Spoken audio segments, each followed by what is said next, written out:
Capítulo 29. Orientación académica. Pero, ¿por qué ya no tienes clases particulares de oclumancia? Preguntó Hermione con expresión ceñuda. Ya te lo he dicho, murmuró Harry. Snape cree que ahora que he aprendido los conceptos básicos, puedo seguir estudiando por mi cuenta. ¿Qué quiere decir eso que ya no tienes sueños raros? Inquirió Hermione con escepticismo. Bueno, tengo bastantes menos, respondió Harry sin mirar a su amiga. Pues no creo que Snape deba interrumpir las clases hasta estar completamente seguro de que puedes controlarlos, exclamó la chica indignada. Harry, creo que deberías volver a su oficina y preguntarle. No, repuso Harry tajante. Déjalo, Hermione, ¿quieres? Era el primer día de las vacaciones de Pascua, y Hermione, como de costumbre, había pasado gran parte del tiempo haciendo horarios de repaso para los tres amigos. Harry y Ron no habían puesto objeciones. Eso era más fácil que discutir con ella. Y de todos modos, quizá los horarios resultaran útiles. Ron se llevó una sorpresa al ver que solo faltaban 6 semanas para los exámenes. ¿Cómo puede ser que eso te sorprenda?, le preguntó Hermione mientras tocaba cada cuadrito del horario de Ron con su varita para que se pintara de un color diferente según la asignatura. No lo sé, admitió Ron. Han pasado muchas cosas. Toma, ya quedó, dijo Hermione, y le entregó su horario. Si lo sigues al pie de la letra, no tendrás problemas. Ron lo contempló con desánimo, pero de pronto su rostro se iluminó. «Me has dejado una noche libre cada semana». «Para los entrenamientos de Quidditch», aclaró Hermione. La sonrisa se borró de la cara de Ron.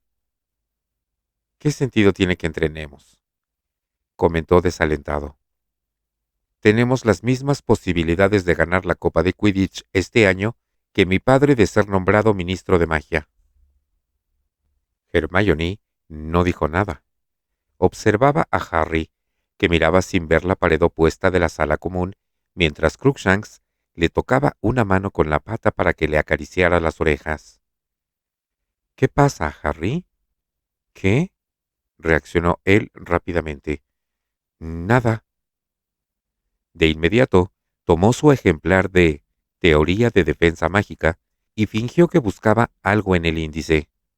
Crookshanks se rindió al no tener resultados y se escondió bajo la butaca de Hermione. «Antes he visto a Cho», comentó la chica tanteando el terreno. Ella también parecía muy triste. «¿Se han vuelto a pelear?» «¿Qué? Ah, sí, nos hemos peleado», respondió Harry, quien agradeció la excusa que le brindaba Hermione. «Por su amiga Marieta, la soplona», contestó Harry. «Y no te culpo», terció Ron, apartando la mirada de su horario de repaso. «Si no hubiera sido por ella». Ron se puso a despotricar contra Marieta Edgecombe, lo cual a Harry le resultó muy útil.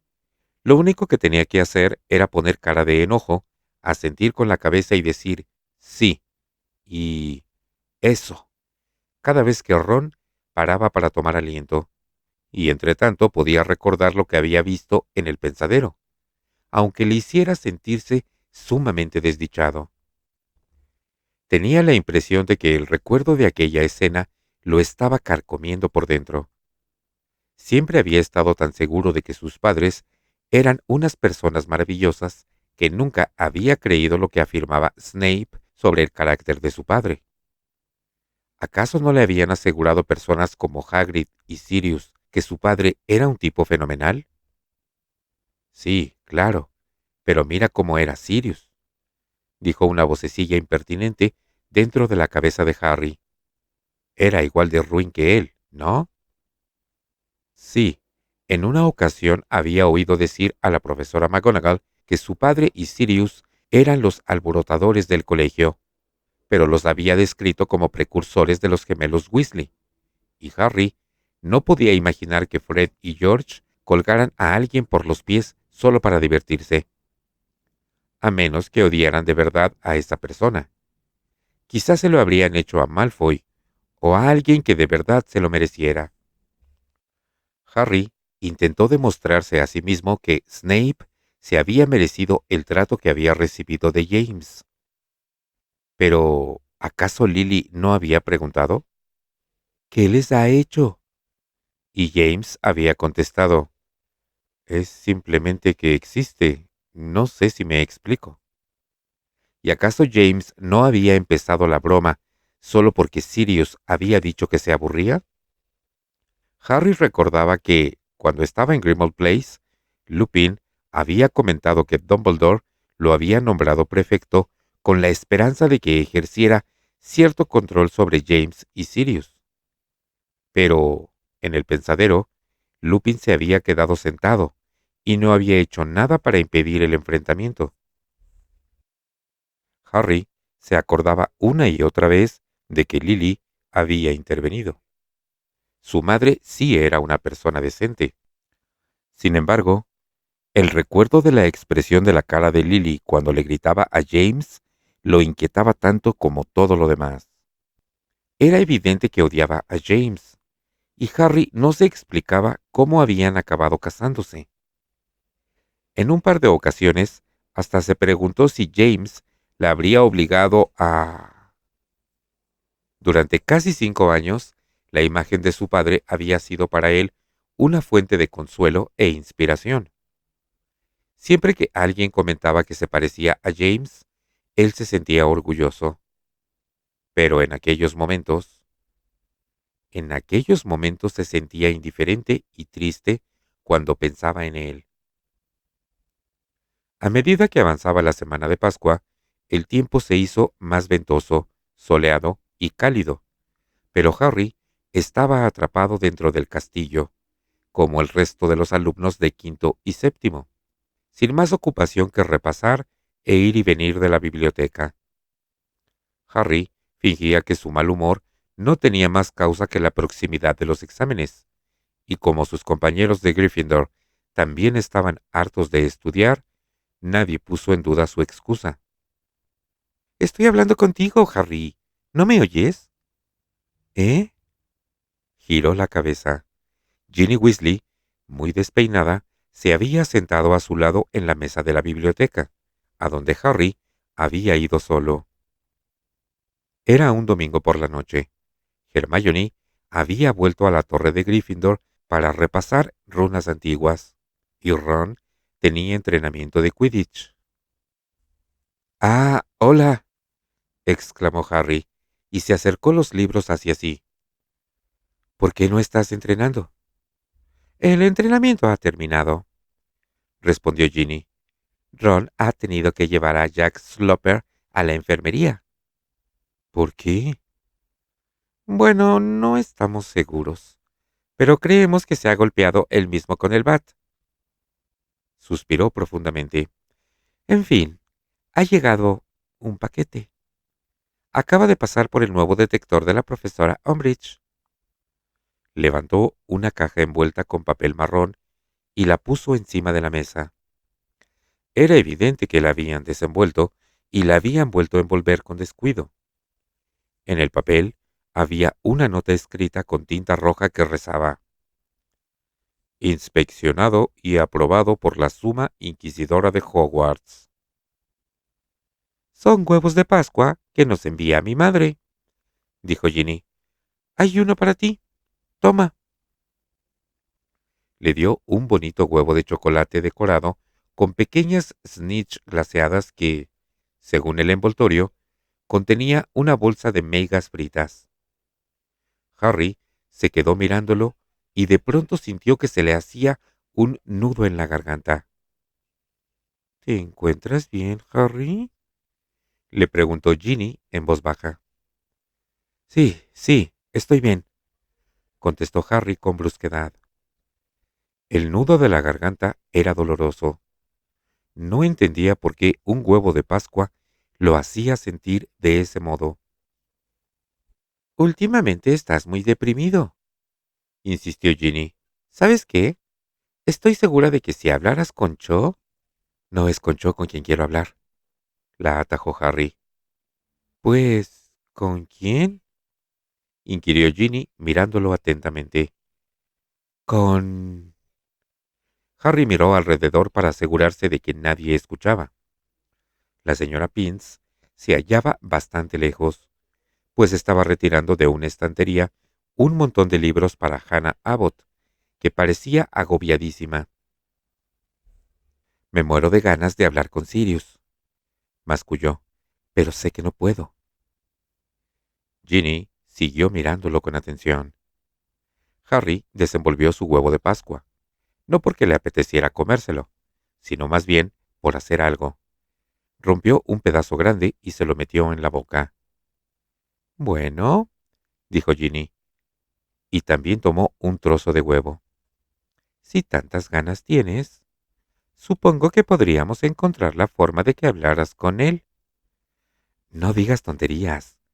Eso es imposible mientras la profesora Umbridge vigile las chimeneas y abra nuestro correo. Lo bueno de crecer con Fred y George es que acabas pensando que cualquier cosa es posible si tienes suficiente coraje, repuso Ginny con aire pensativo. Harry la miró. Quizá fuera el efecto del chocolate. Lupin siempre le había aconsejado que comiera un poco tras un encuentro con dementores, o sencillamente porque por fin había expresado en voz alta el deseo que llevaba una semana entera ardiendo en su interior, pero de pronto se sintió más animado. «¿Pero qué están haciendo?» «Vaya», susurró Ginny y se puso en pie de un brinco. «Se me había olvidado». La señora Pince se abalanzó sobre ellos con su arrugado rostro descompuesto de la ira. «¡Chocolate en la biblioteca!», gritó. «¡Fuera! ¡Fuera! ¡Fuera!». Y, agitando la varita, hizo que los libros, la mochila y el tintero de Harry lo siguieran a él y a Ginny hasta la puerta de la biblioteca, y que por el camino los golpearan varias veces en la cabeza. Para subrayar la importancia de los próximos exámenes, una serie de folletos, prospectos y anuncios relacionados con varias carreras mágicas aparecieron encima de las mesas de la torre de Gryffindor, poco después de que las vacaciones finalizasen, y en el tablón de anuncios colgaron un letrero que decía: Orientación académica. Todos los alumnos de quinto año tendrán, durante la primera semana del trimestre de verano, una breve entrevista con el jefe de su casa para hablar de las futuras carreras. Las fechas y las horas de las entrevistas individuales se indican a continuación. Harry revisó la lista y vio que la profesora McGonagall lo esperaba en su oficina el lunes a las 2:30, lo cual significaba que se saltaría casi toda la clase de adivinación. Harry y los otros alumnos de quinto habían pasado una parte considerable del último fin de semana de las vacaciones de Pascua leyendo la información sobre diferentes carreras que habían dejado en la torre para que los alumnos la examinaran.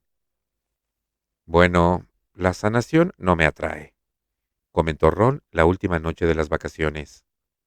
Estaba enfrascado en la lectura de un folleto en cuya portada se veía el emblema del hueso y de la varita cruzados de San Mungo. Aquí pone que necesitas como mínimo una S en los timos de pociones, herbología, transformaciones, encantamientos y defensa contra las artes oscuras. No son exigentes ni nada, ¿eh?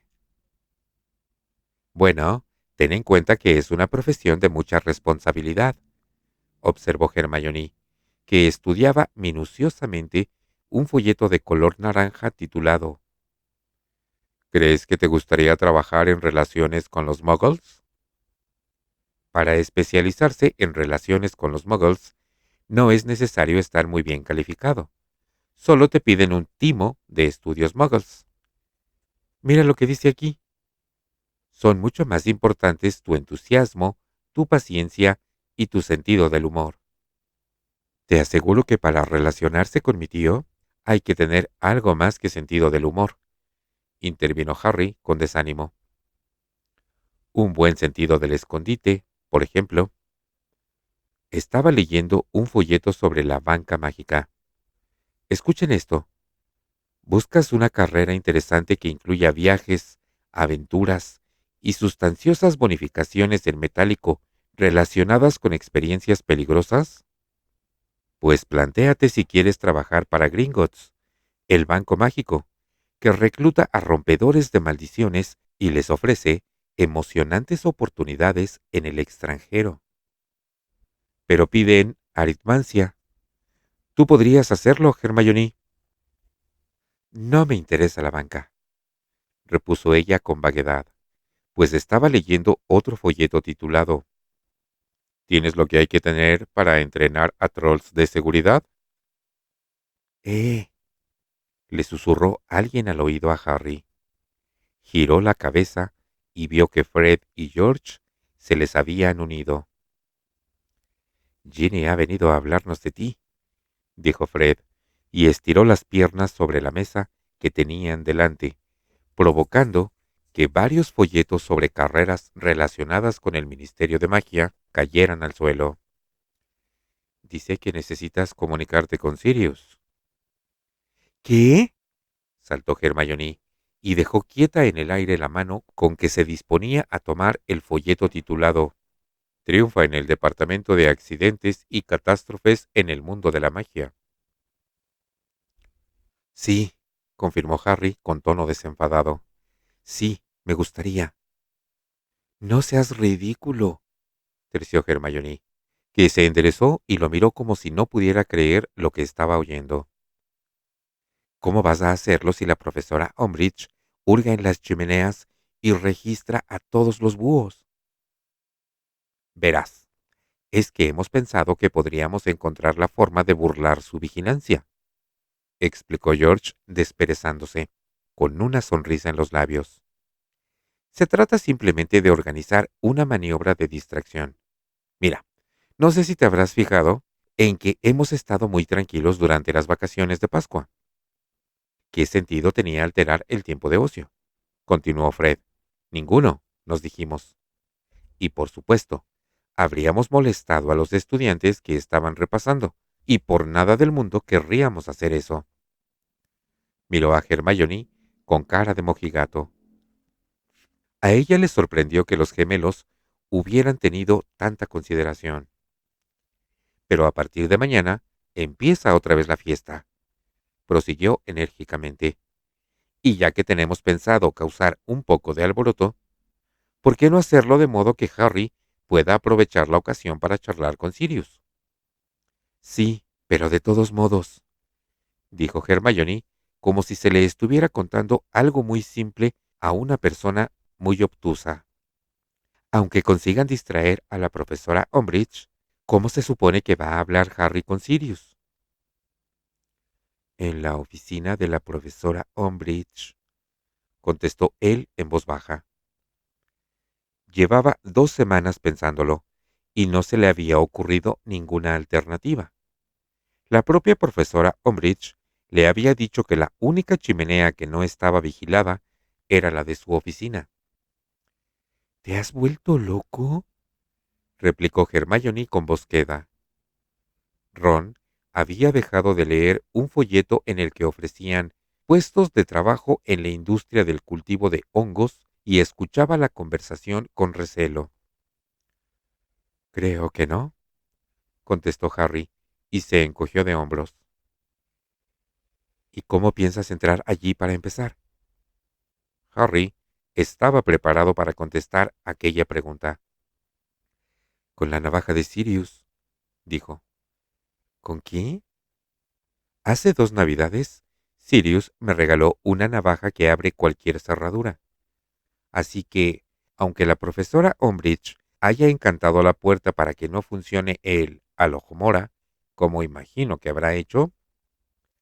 ¿Qué opinas tú de esto?, le preguntó Hermione a Ron, y de inmediato Harry recordó cómo la señora Weasley había apelado a su marido durante la primera cena en Grimmauld Place. No lo sé, contestó Ron.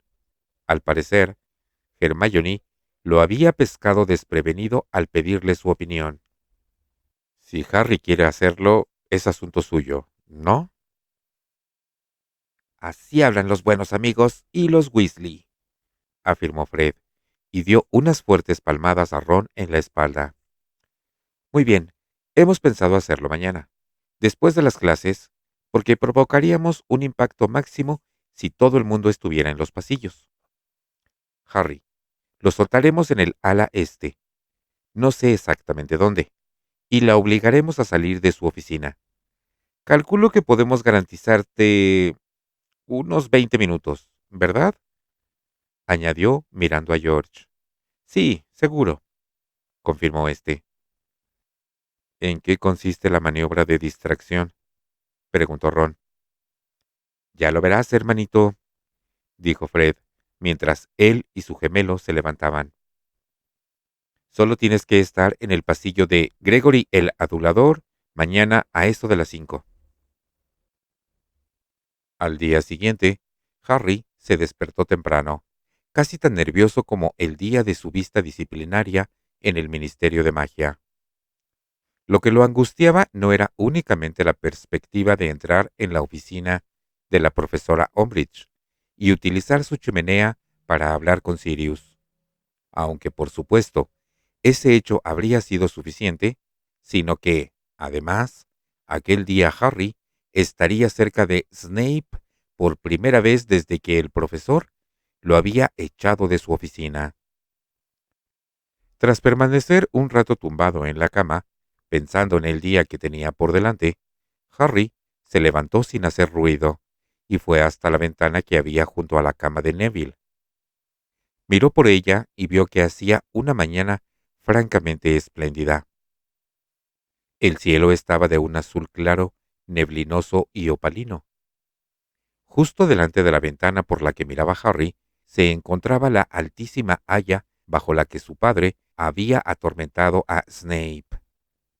No estaba seguro de qué podría decirle Sirius para explicar la escena que había visto en el pensadero, pero estaba impaciente por escuchar la versión de su padrino sobre lo ocurrido, conocer cualquier factor atenuante que pudiera haber habido, cualquier excusa, por pequeña que fuera, para justificar el comportamiento de su padre. De pronto Harry vio que algo se movía en los límites del bosque prohibido. Aguzó la vista y distinguió a Hagrid, que salía de entre los árboles. Le pareció que cojeaba. Mientras Harry lo observaba, el guardabosques fue haciendo eses hasta la puerta de su cabaña y se metió dentro. El chico se quedó varios minutos contemplando la cabaña. Hagrid no volvió a aparecer, pero empezó a salir humo por la chimenea. No podía estar muy malherido si todavía era capaz de echar leña al fuego. Harry se apartó de la ventana, regresó junto a su baúl y empezó a vestirse. Ante la perspectiva de entrar por la fuerza en la oficina de la profesora Umbridge, Harry no esperaba que aquel fuera a ser un día tranquilo, pero no había contado con que Hermione lo acosara constantemente para disuadirlo de lo que planeaba hacer a las 5. Por primera vez, Hermione estuvo tan distraída como Harry y Ron en la clase de Historia de la Magia del profesor Binns, y susurraba sin parar advertencias que Harry hacía todo lo posible por ignorar. Y si te encuentra allí dentro, aparte de expulsarte, se imaginará que has estado hablando con hocicos, y esta vez seguro que te obliga a beberte el Veritaserum y contestar a sus preguntas. Hermione, dijo Ron con voz contenida e indignada. ¿Quieres hacer el favor de dejar de regañar a Harry y escuchar a Vince? ¿O voy a tener que tomar yo mismo apuntes? Pues tendrías que tomar apuntes para variar. No te morirías. Cuando llegaron a las mazmorras, Harry y Ron ya no le dirigían la palabra a Hermione. Ella, sin dejarse amilanar, aprovechó el silencio de sus amigos para soltarles un torrente continuo de graves advertencias, pronunciadas con ímpetu en un susurro ininterrumpido que hizo que Simus se pasara 5 minutos revisando su caldero, pues creía que tenía alguna fuga. Snape, por su parte, había decidido actuar como si Harry fuera invisible. Como es lógico, este ya estaba acostumbrado a esa táctica, pues era una de las favoritas de tío Vernon, y en el fondo se alegraba de no tener que soportar nada peor. De hecho, comparado con los insultos y las burlas de Snape, que normalmente debía aguantar, le parecía que el nuevo enfoque suponía una pequeña mejora. Además, se llevó una grata sorpresa al comprobar que, si lo dejaban tranquilo, era capaz de preparar un filtro vigorizante sin grandes problemas. Al finalizar la clase, metió un poco de su poción en una botella, la tapó con un tapón de corcho y la llevó a la mesa de Snape para que el profesor le pusiera nota. Había calculado que, como mínimo, conseguiría una S. Cuando acababa de darse la vuelta, oyó el ruido de algo que se rompía. Malfoy soltó una fuerte carcajada. Harry giró sobre los talones y vio que su botella estaba hecha añicos en el suelo, y que Snape lo miraba a él regodeándose. Vaya, dijo el profesor en voz baja. ¿Otro cero, Potter? Harry estaba tan indignado que no podía hablar. Volvió junto a su caldero, dando grandes zancadas con la intención de llenar otra botella con poción y obligar a Snape a calificarlo de nuevo, pero vio con horror que el resto del contenido había desaparecido. «Lo siento», exclamó Hermione, tapándose la boca con las manos. «Lo siento muchísimo, Harry. Creía que habías terminado y lo he limpiado». Harry ni siquiera pudo contestar. Cuando sonó la campana, salió corriendo de la mazmorra, sin mirar atrás, y se aseguró de encontrar sitio entre Neville y Simus a la hora de comer, para que Hermione no empezara a darle la lata otra vez sobre su intención de utilizar la oficina de la profesora Umbridge. Cuando llegó a la clase de adivinación, estaba tan malhumorado que había olvidado que tenía una entrevista de orientación académica con la profesora McGonagall, y no lo recordó hasta que Ron le preguntó por qué no había ido a la oficina de la profesora. Harry subió a toda prisa y solo llegó unos minutos tarde. «Lo siento, profesora», se excusó mientras cerraba la puerta. «Se me había olvidado». «No importa, Potter», repuso la bruja con brusquedad. Pero, mientras ella hablaba, alguien hizo un ruidito con la nariz en un rincón. Harry miró hacia allí. La profesora Umbridge estaba sentada con un sujetapapeles sobre la rodilla. Llevaba una blusa con un recargado cuello con encajes y una sonrisa petulante en los labios. «Siéntate, Potter», le indicó la profesora McGonagall lacónicamente, a quien le temblaron un poco las manos cuando barajó los folletos que había esparcidos por su mesa. Harry se sentó de espaldas a la profesora Umbridge e hizo cuanto pudo para fingir que no oía el rasgueo de la pluma sobre el pergamino. «Bueno, Potter, esta reunión es para hablar sobre las posibles carreras que hayas pensado que te gustaría estudiar y para ayudarte a decidir qué asignaturas deberías cursar en sexto y en séptimo», le explicó la profesora McGonagall. «¿Has pensado ya qué te apetecería hacer cuando salgas de Hogwarts?» «Pues...», empezó Harry. El rasgueo de la pluma que oía detrás no le dejaba concentrarse. «¿Qué?» «Pues... he pensado que a lo mejor podría ser Auror», masculló Harry. «Para eso necesitarías muy buenas notas», replicó la profesora McGonagall. A continuación, sacó un pequeño folleto de color oscuro de debajo del montón que cubría su mesa y lo abrió. «Piden 5 éxtasis, como mínimo, y por lo que veo, no aceptan notas inferiores a supera las expectativas. Además, te obligan a someterte a una serie de rigurosas pruebas de personalidad y aptitudes en la oficina de Aurores. Es una carrera difícil, Potter. Solo aceptan a los mejores. Es más, creo que hace 3 años que no aceptan a nadie. En ese momento, la profesora Umbridge emitió una débil tosecilla, como si quisiera comprobar lo discretamente que era capaz de toser. La profesora McGonagall no le hizo caso. Supongo que querrás saber qué asignaturas tendrías que estudiar, ¿verdad? Prosiguió elevando un poco la voz. Sí, respondió Harry. Supongo que defensa contra las artes oscuras. Naturalmente, confirmó la profesora McGonagall con tono resuelto. Y también te aconsejaría. La profesora Umbridge volvió a toser, esta vez un poco más fuerte. La profesora McGonagall cerró los ojos un momento, volvió a abrirlos y siguió como si tal cosa.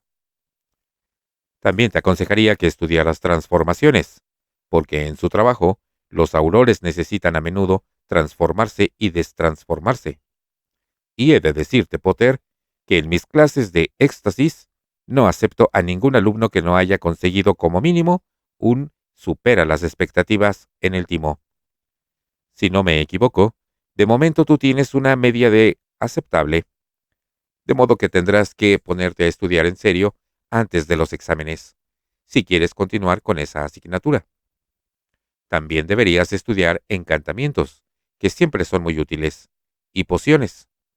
Sí, Potter, pociones, añadió, y esbozó una brevísima sonrisa.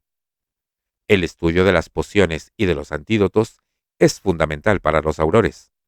Y debes saber que el profesor Snape no acepta a ningún alumno que no haya conseguido un extraordinario en su timo. Así que...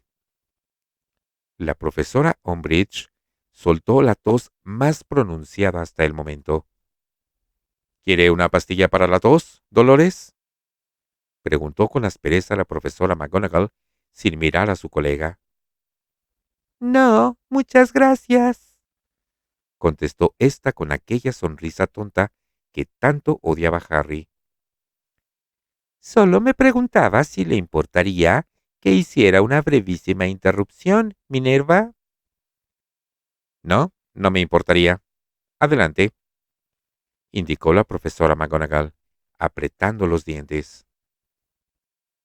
Me estaba preguntando si el señor Potter tiene temperamento de auror, comentó la profesora Umbridge con dulzura. Ah, ¿sí? Dijo la profesora McGonagall con altivez.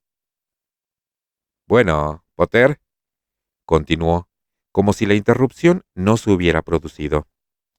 Si de verdad quieres ser auror, te recomiendo que te concentres en alcanzar el nivel requerido en transformaciones y en pociones. Veo que el profesor Flitwick siempre te ha puesto aceptable o supera las expectativas en los 2 últimos años, de modo que tu nivel de encantamientos debe de ser satisfactorio. En cuanto a defensa contra las artes oscuras, siempre has sacado buenas notas. El profesor Lupin, particularmente, creía que tú... ¿Seguro que no quiere una pastilla para la tos, Dolores? Oh, no, Minerva. Gracias, pero no la necesito, dijo con la misma sonrisa tonta la profesora Umbridge, que había vuelto a toser aún más fuerte. Es solo que por lo que veo, no tiene usted delante las últimas calificaciones de Harry en defensa contra las artes oscuras. Estoy segura de que le he pasado una nota. ¿Se refiere a esto? Preguntó la profesora McGonagall con tono de repugnancia, y sacó una hoja de pergamino de color rosa de entre las solapas de la carpeta del expediente de Harry. La miró con las cejas un poco arqueadas y volvió a guardarla en su sitio sin hacer ningún comentario. Sí, Potter, como iba diciendo, el profesor Lupin opinaba que demostrabas tener excelentes aptitudes para la asignatura, y como podrás suponer, para ser auror. ¿No ha entendido mi nota, Minerva? La interrumpió la profesora Umbridge con tono meloso. Esta vez se le había olvidado toser. Claro que la he entendido, respondió la profesora McGonagall, pero apretó tanto los dientes que apenas se distinguieron sus palabras. Bueno, pues entonces no me explico. Me temo que no comprendo cómo puede dar a Potter falsas esperanzas de que... ¿Falsas esperanzas? Repitió la profesora McGonagall, que seguía resistiéndose a mirar a la profesora Umbridge. Has sacado muy buenas notas en todos sus exámenes de defensa contra las artes oscuras. Lamento muchísimo tener que contradecirla, Minerva, pero como verá en mi nota, Harry ha obtenido unos resultados muy bajos en sus clases conmigo. Me parece que debería ser más clara, la atajó la profesora McGonagall, y se dio la vuelta por fin para mirar a los ojos a la profesora Umbridge. Has sacado muy buenas notas siempre que se ha examinado con un profesor competente. La sonrisa de la profesora Umbridge se borró de su rostro con la rapidez con que explota un bombillo. Se recostó en el respaldo de su asiento, dio la vuelta a la hoja de pergamino que tenía en el sujetapapeles y empezó a escribir a toda velocidad, dirigiendo los saltones ojos de un margen al otro de la página. La profesora McGonagall volvió de nuevo la mirada hacia Harry, resoplaba y echaba chispas por los ojos. ¿Alguna pregunta, Potter? Sí, contestó él. ¿En qué consisten esas pruebas de personalidad y aptitudes que hace el ministerio si se consiguen suficientes éxtasis? Verás, tendrás que demostrar que eres capaz de reaccionar correctamente ante la presión y cosas por el estilo, explicó la profesora McGonagall, que eres perseverante y entregado, porque el curso de Auror dura 3 años más, y que dominas la defensa práctica. Eso supone que tendrás que seguir estudiando mucho una vez que salgas del colegio, así que, a menos que estés dispuesto a... Creo que también sabrá, la interrumpió la profesora Umbridge con aspereza, que el ministerio revisa los antecedentes de los aspirantes a aurores, sus antecedentes penales. A menos que estés dispuesto a seguir haciendo exámenes después de salir de Hogwarts, deberías buscar otra. Y eso significa que este chico tiene tantas posibilidades de llegar a Auror como Dumbledore de volver a este colegio. Entonces tiene muchísimas posibilidades, respondió la profesora McGonagall. Potter tiene antecedentes penales, le recordó la profesora Umbridge. A Potter lo absolvieron de todos los cargos, afirmó la profesora McGonagall, subiendo aún más el tono de voz. La profesora Umbridge se puso en pie. Era tan baja que no se notó mucho que lo hacía, pero su cursilería había dejado paso a una ira desbocada que hizo que su ancha y blanda cara adoptara una expresión siniestra. Potter no tiene ni la más remota posibilidad de llegar a ser Auror, sentenció. La profesora McGonagall se levantó también, y en su caso sí se notó la diferencia, pues era mucho más alta que la profesora Umbridge. Voy a ayudarte a ser Auror aunque sea lo último que haga en esta vida, Potter, aseguró con rotundidad. Aunque tenga que darte clases particulares todas las noches, me encargaré de que alcances los resultados requeridos. El Ministerio de Magia jamás dará empleo a Harry Potter, replicó la profesora Umbridge a voz en cuello. Es muy posible que cuando Potter esté preparado para entrar en el ministerio ya haya otro ministro, bramó la profesora McGonagall. ¡Ajá!, gritó la profesora Umbridge, apuntando a la profesora McGonagall con un dedo regordete. Sí, eso, eso, eso, claro, eso es lo que usted quiere, ¿verdad, Minerva McGonagall? Quiere que Albus Dumbledore sustituya a Cornelius Fudge. Cree que ocupará mi puesto, ¿verdad? Subsecretaria del ministro y, por si fuera poco, directora del colegio. Está loca de atar, masculló la profesora McGonagall con profundo desdén.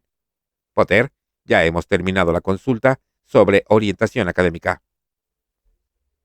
Harry se colgó la mochila del hombro y salió muy deprisa de la habitación, sin atreverse a mirar a la profesora Umbridge. Mientras recorría el pasillo, siguió oyendo a las dos mujeres que se gritaban una a otra. La profesora Umbridge seguía respirando como si acabara de correr una maratón cuando entró pisando fuerte en la clase de defensa contra las artes oscuras de aquella tarde. «Espero que hayas pensado mejor eso que planeas hacer, Harry», susurró Hermione en cuanto abrieron los libros por el capítulo 34. Respuesta pacífica y negociación. La profesora Umbridge ya está de muy mal humor. De vez en cuando, Dolores Umbridge lanzaba miradas de odio a Harry, que mantenía la cabeza agachada, y no apartaba la vista de su ejemplar de Teoría de la Defensa Mágica, mirándolo sin ver nada, mientras pensaba. Se imaginaba la reacción de la profesora McGonagall si lo sorprendían entrando ilegalmente en la oficina de la profesora Umbridge, solo unas horas después de que ella hubiera dado la cara por él. Nada le impedía volver a la torre de Gryffindor y confiar en que durante las vacaciones de verano algún día se le presentara la ocasión de pedir a Sirius que le explicara la escena que había visto en el pensadero. Nada, salvo que la idea de adoptar esa sensata actitud hacía que notara como si tuviera el estómago lleno de plomo. Y además, estaban Fred y George, que ya habían preparado la maniobra de distracción, por no mencionar la navaja que Sirius le había regalado, y que en esos momentos llevaba en la mochila, junto con la capa invisible de su padre. Pero lo cierto era que si lo sorprendían... «Dumbledore se ha sacrificado para que no tengas que marcharte del colegio, Harry», le susurró Hermione, levantando su libro y escondiéndose detrás para que la profesora Umbridge no le viera la cara. «Y si consigues que te expulsen hoy, todo habrá sido en vano». Podía abandonar el plan y aprender a vivir, sencillamente, con el recuerdo de lo que su padre había hecho un día de verano, hacía más de 20 años. Y entonces se acordó de Sirius en la chimenea de la sala común de Gryffindor. «No te pareces a tu padre tanto como yo creía. Para James, el riesgo habría sido lo divertido». Pero... ¿todavía quería parecerse a su padre? «No lo hagas, Harry, por favor», le suplicó Hermione con voz de angustia, mientras sonaba la campana que anunciaba el final de la clase. Harry no dijo nada. No sabía qué hacer. Ron, por su parte, parecía decidido a no manifestar su opinión y a no ofrecer consejos. Ni siquiera miraba a Harry a la cara, aunque, cuando Hermione abrió la boca para intentar una vez más disuadir a su amigo, Ron dijo en voz baja: «Déjalo ya, ¿quieres? Harry es mayorcito para tomar sus propias decisiones». El corazón de Harry latía muy deprisa cuando salió del aula. Cuando estaba más o menos en la mitad del pasillo, oyó los lejanos pero inconfundibles sonidos de una maniobra de distracción. Se oían gritos y chillidos que, procedentes de más arriba, resonaban por todas partes. Los alumnos que salían de las aulas se paraban en seco y miraban con temor hacia el techo. La profesora Umbridge abandonó precipitadamente la clase, tan rápido como le permitían sus cortas piernas. Sacó su varita mágica y echó a correr en dirección opuesta a la de Harry.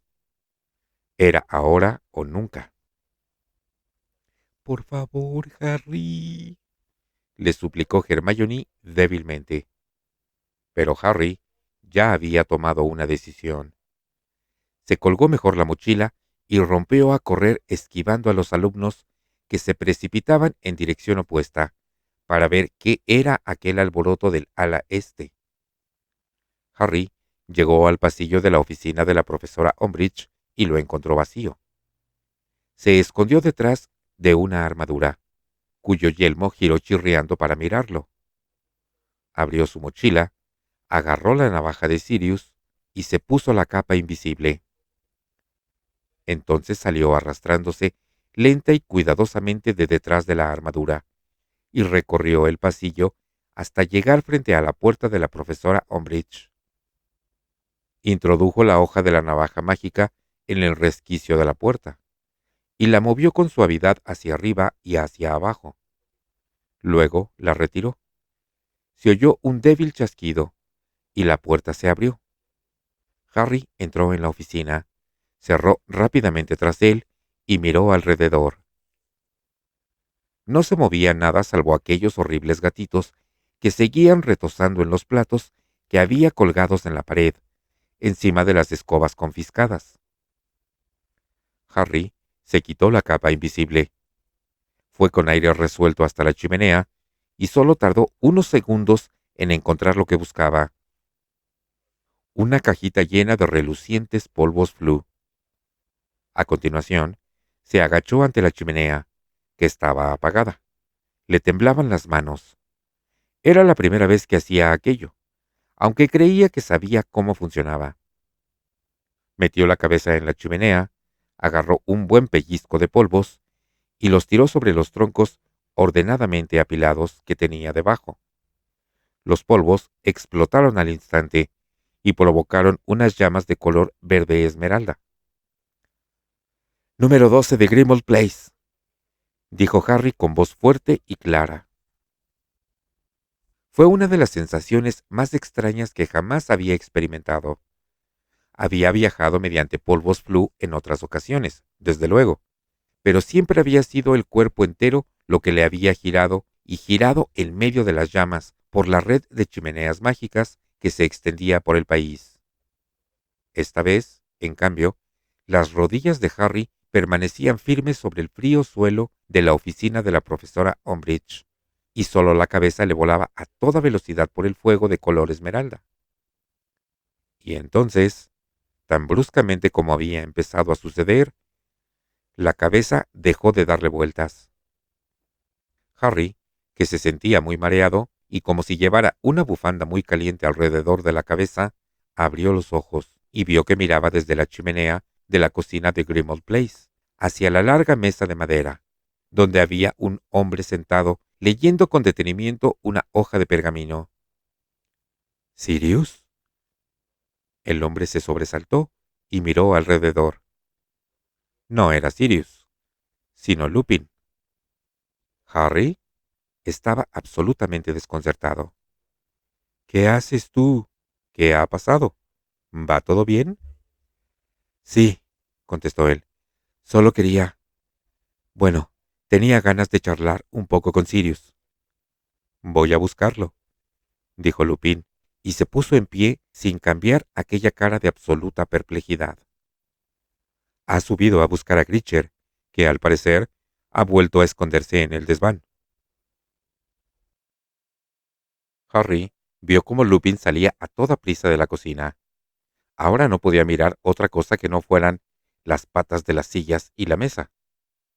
Se preguntó por qué su padrino nunca había comentado lo incómodo que era hablar desde la chimenea. Empezaban a dolerle las rodillas a causa del prolongado contacto con el duro suelo de piedra de la oficina de la profesora Umbridge. Lupin regresó unos minutos más tarde con Sirius. ¿Qué pasa?, preguntó éste con apremio, apartándose el largo y oscuro cabello de los ojos y sentándose frente a la chimenea para ponerse a la altura de Harry. Lupin se arrodilló también. Parecía muy preocupado. ¿Estás bien? ¿Necesitas ayuda? No, contestó Harry. No pasa nada. Solo quería hablar de mi padre. Sirius y Lupin intercambiaron una mirada de desconcierto, pero Harry no tenía tiempo para sentirse avergonzado ni abochornado. Cada vez le dolían más las rodillas, y calculaba que ya debían de haber pasado 5 minutos desde el inicio de la maniobra de distracción. George solo le había garantizado 20. Por lo tanto, abordó inmediatamente el tema de lo que había visto en el pensadero. Cuando hubo terminado, ni Sirius ni Lupin dijeron nada durante un rato, pero después Lupin dijo con voz queda: No quisiera que juzgaras a tu padre por lo que viste allí, Harry. Solo tenía 15 años. Yo también tengo 15 años, protestó Harry. Mira, Harry, intervino Sirius con tono apaciguador. James y Snape se odiaron a muerte desde el día que se vieron por primera vez. Sentían aversión mutua. Eso lo entiendes, ¿verdad? Creo que James tenía todo lo que a Snape le habría gustado tener. Amigos, era bueno jugando al Quidditch, era bueno casi en todo. Y Snape no era más que un bicho raro que se volvía loco por las artes oscuras. Y James siempre odió las artes oscuras, Harry. Eso te lo puedo asegurar. Sí, pero atacó a Snape sin motivo, solo porque... Bueno, solo porque tú dijiste que te aburrías. Concluyó con un dejo de disculpa en la voz. No me enorgullezco de ello, se apresuró a decir su padrino. Lupin miró de soslayo a Sirius y dijo, Mira, Harry, lo que tienes que entender es que tu padre y Sirius eran los mejores del colegio en todo. Los demás pensaban que eran insuperables, y si a veces se dejaban llevar un poco... Sí, a veces éramos unos impertinentes arrogantes, querrás decir, lo corrigió Sirius. Lupin sonrió. Se despeinaba el pelo continuamente, comentó Harry, apesadumbrado. Sirius y Lupin rieron. Se me había olvidado que tenía esa costumbre, comentó Sirius cariñosamente. ¿Estaba jugando con la Snitch? Preguntó Lupin. Sí, respondió Harry, y vio con estupor cómo Sirius y Lupin sonreían con nostalgia. Pero me pareció que era un poco idiota. Pues claro que era un poco idiota, admitió Sirius. Todos lo éramos. Bueno, lunático no tanto, añadió con justicia mirando a Lupin. Pero éste negó con la cabeza. ¿Les dije alguna vez que dejaran tranquilo a Snape? ¿Tuve alguna vez el valor de comentarles que creía que se estaban pasando de la raya? No, pero... replicó Sirius. A veces conseguías que nos avergonzáramos de nosotros mismos. Y eso ya era algo. Y no paraba de mirar a las chicas que había en la orilla del lago para ver si ellas lo miraban a él, prosiguió Harry obstinado. Ya que había ido hasta allí, decidió soltar todo lo que tenía en la cabeza. Sí, bueno, siempre hacía el ridículo cuando veía a Lily, afirmó Sirius, encogiéndose de hombros. Cuando ella estaba cerca, James no podía evitar hacerse el importante. ¿Cómo puede ser que mi madre se casara con él? Preguntó Harry muy afligido. Lo odiaba. No, no lo odiaba, respondió Sirius. Empezó a salir con él en séptimo, concretó Lupin, cuando a James ya se le habían bajado un poco los humos, añadió Sirius. Y ya no echaba maleficios a la gente para divertirse, dijo Lupin. ¿Tampoco a Snape? Bueno, Snape era un caso especial, admitió Lupin. Verás, él tampoco desaprovechaba jamás la oportunidad de echar una maldición a James. Y lo lógico era que James se defendiera, ¿no? ¿Y a mi madre no le importaba? La verdad es que no se enteraba, repuso Sirius. Como podrás imaginar, James no se llevaba a Snape a sus citas con Lily para embrujarlo delante de ella. Sirius miró con el entrecejo fruncido a Harry, que todavía no parecía convencido. Mira, prosiguió, tu padre era el mejor amigo que jamás he tenido y una buena persona. Mucha gente se comporta como si fuera idiota cuando tiene 15 años, pero James maduró con el tiempo. Está bien, aceptó Harry apesadumbrado. Es que nunca pensé que podría sentir lástima por Snape. Oye, por cierto, terció Lupin, y frunció un poco el entrecejo. ¿Cómo reaccionó Snape cuando se enteró de que habías visto todo eso? Me dijo que no volvería a enseñarme oclumancia, contestó Harry con indiferencia, como si yo fuera a echar de menos las... ¿Cómo dices?, gritó Sirius, haciendo que Harry se sobresaltara y aspirara un montón de cenizas. ¿Lo dices en serio, Harry?, le preguntó Lupin. ¿Ha dejado de darte clases? Sí, contestó él, muy sorprendido por lo que consideraba una reacción exagerada. Pero no pasa nada. No me importa. En realidad me alegro. Voy para allá ahora mismo. Se va a enterar, gritó Sirius con vehemencia, e hizo el amago de levantarse. Pero Lupin lo agarró por un brazo y lo obligó a sentarse. Si hay que decirle algo a Snape, me encargo yo, aclaró Lupin con firmeza. Pero Harry, antes que nada, tienes que ir a hablar con Snape y decirle que de ningún modo debe dejar de darte clases. Cuando lo sepa Dumbledore... No puedo decirle eso. Me mataría, exclamó Harry escandalizado. Ustedes no lo vieron cuando salimos del pensadero. Harry, ahora lo más importante es que aprendas oclumancia, aseguró Lupin con severidad.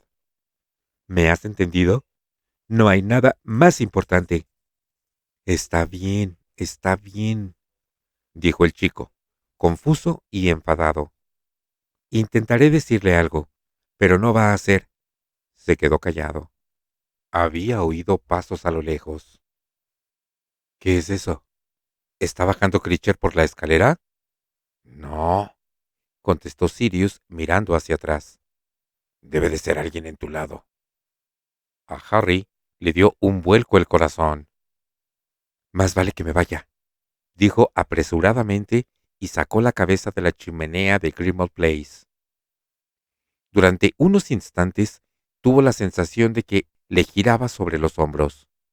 Entonces se encontró arrodillado delante de la chimenea de la oficina de la profesora Umbridge, con la cabeza en su sitio, mientras contemplaba cómo las llamas de color esmeralda parpadeaban hasta apagarse. ¡Rápido! ¡Rápido!, oyó que decía una voz jadeante al otro lado de la puerta de la oficina. ¡Ah! La ha dejado abierta. Harry se lanzó a tomar su capa invisible, y acababa de cubrirse con ella cuando Filch irrumpió en la oficina.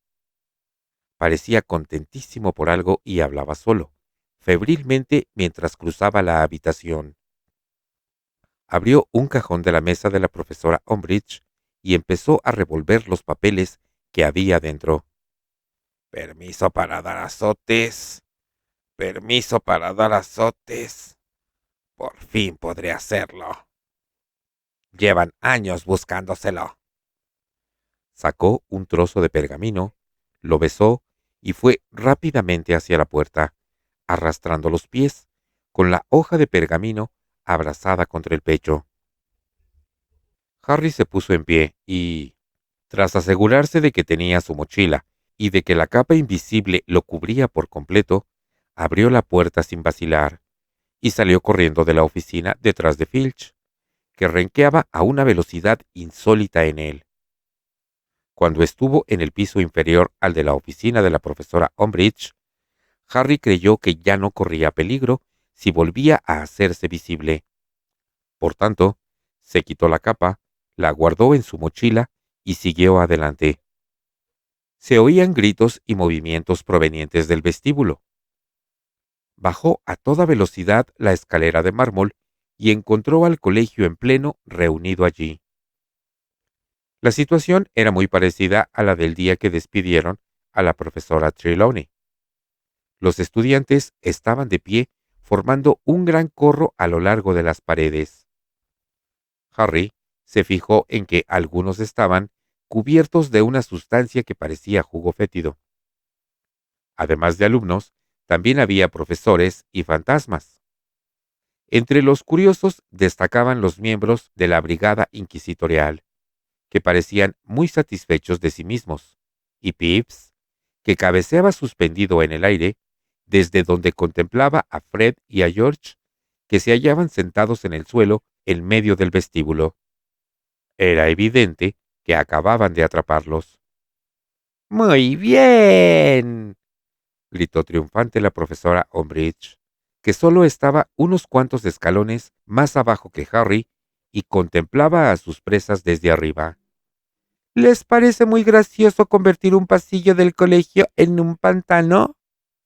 Pues sí, la verdad, contestó Fred, que miraba a la profesora sin dar señal alguna de temor. Filch, que casi lloraba de felicidad, se abrió paso a empujones hasta la profesora Umbridge. Ya tengo el permiso, señora, anunció con voz ronca, mientras agitaba el trozo de pergamino que Harry le había visto sacar de la mesa de la profesora Umbridge. Tengo el permiso y tengo las fustas preparadas. Déjeme hacerlo ahora, por favor. Muy bien, Argus, repuso ella. Ustedes dos, prosiguió sin dejar de mirar a los gemelos, van a saber lo que les pasa a los alborotadores en mi colegio. ¿Sabe qué le digo? Replicó Fred. Me parece que no. Miró a su hermano y añadió. Creo que ya somos mayorcitos para estar internos en un colegio, George. Sí, yo también tengo esa impresión, coincidió George con desparpajo. Ya va siendo hora de que pongamos a prueba nuestro talento en el mundo real, ¿no? Le preguntó Fred. Desde luego, contestó George. Y antes de que la profesora Umbridge pudiera decir ni una palabra, los gemelos Weasley levantaron sus varitas y gritaron juntos. ¡Aquí, escobas! Harry oyó un fuerte estrépito a lo lejos. Miró hacia la izquierda y se agachó justo a tiempo. Las escobas de Fred y George, una de las cuales arrastraba todavía la pesada cadena y la barra de hierro con que la profesora Umbridge las había atado a la pared, volaban a toda velocidad por el pasillo hacia sus propietarios. Torcieron hacia la izquierda, bajaron la escalera como una exhalación y se pararon en seco delante de los gemelos.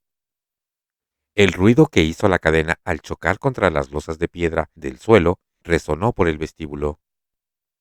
¡Hasta nunca!, le dijo Fred a la profesora Umbridge, y pasó una pierna por encima de la escoba. Sí, no se moleste en enviarnos ninguna postal, añadió George, y también montó en su escoba. Fred miró a los estudiantes que se habían congregado en el vestíbulo, que los observaban atentos y en silencio. Si a alguien le interesa comprar un pantano portátil como el que han visto arriba, nos encontrará en Sortilegios Weasley, en el número 93 del callejón Diagon, dijo en voz alta. Hacemos descuentos especiales a los estudiantes de Hogwarts que se comprometan a utilizar nuestros productos para deshacerse de esa vieja bruja, añadió George, señalando a la profesora Umbridge. ¡Deténganlos!, chilló la mujer, pero ya era demasiado tarde. Cuando la brigada inquisitorial empezó a acercarlos, Fred y George dieron un pisotón en el suelo y se elevaron a más de 4 metros, mientras la barra de hierro oscilaba peligrosamente un poco más abajo. Fred miró hacia el otro extremo del vestíbulo, donde estaba suspendido el poltergeist, que cabeceaba a la misma altura que ellos, por encima de la multitud. «Hazle la vida imposible por nosotros, Pips». Y Pips, a quien Harry jamás había visto aceptar una orden de un alumno, se quitó el sombrero con cascabeles de la cabeza e hizo una ostentosa reverencia al mismo tiempo que los gemelos daban una vuelta al vestíbulo en medio de un aplauso apoteósico de los estudiantes y salían volando por las puertas abiertas hacia una espléndida puesta de sol.